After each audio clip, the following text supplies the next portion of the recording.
once you start to have a respect for him and then a worship of him and awe, here's where it starts to filter down to our life. Then we can put our life in his hands and go, okay, you've got me. You're smarter than me. You're the one going to drive my life. You're going to be in the driver's seat, not me. Because if I was in the driver's seat of my life, think about if you were in the driver's seat, the decisions you would have made. You know what I want to do with my life? You know what I wanted to do with my life?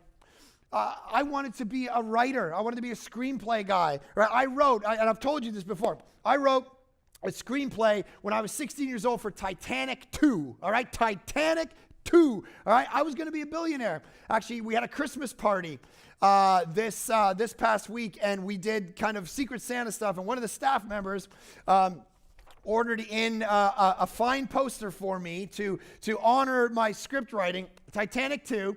You can see Leo here. He's a zombie. He's dead because he dies in the movie. Sorry to ruin that for you. This time it's personal and kind of gross. Not even water could come between them. And I wrote, produced, and directed it. Titanic 2. Legit. All right. This is what I wanted to do with my life. All right. Titanic 2. Now think about if all I had were my family and my friends to tell me, they all love that script. They're like, dude, this is what you should do with your life. Write movies. I'd be poor right now and lonely. It was a bad idea. There was another time I wanted to be a musician.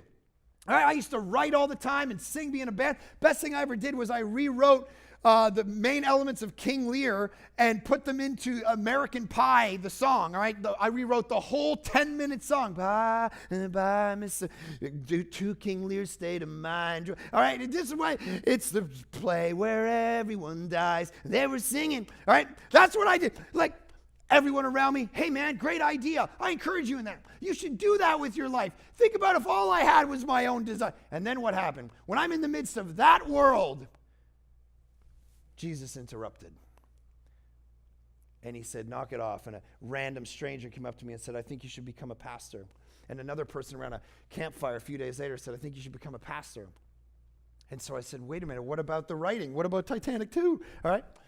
The smartest man who ever lived interrupted what I wanted and put me on a different path. And then that different path was I was going to come out to BC, and this was a 2-year stop along the way so I could go and do a PhD in England because I want to be a professor. That was what my heart was. I just love sitting in a room doing footnotes. I want to write books and teach. This is what I wanted to do. So I came out here, all right, and I'm going along. I'm doing my 2 years. April 2007, I remember it like it was yesterday. Boom, he interrupted again. He said, I want you to plant a church. Forget England.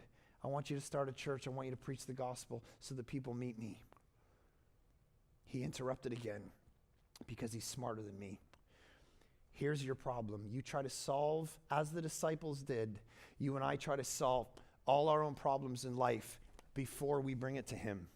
You got problems in your marriage, you go to every retreat, every conference, every podcast, read every book before you even bring it to Jesus and go, I'm going to pray and fast that you fix this. Please come in the center of this and fix it. You got a money issue, you listen to this and you try to do that, and you organize this, and you haven't even brought him in yet. And he's going, what are you doing that for? Bring me in. I can take your efforts and multiply them and bless you in a way that you never even would have dreamed of. I want to draw you to myself. And the ultimate picture of that is when I came as bread and I got broken for you.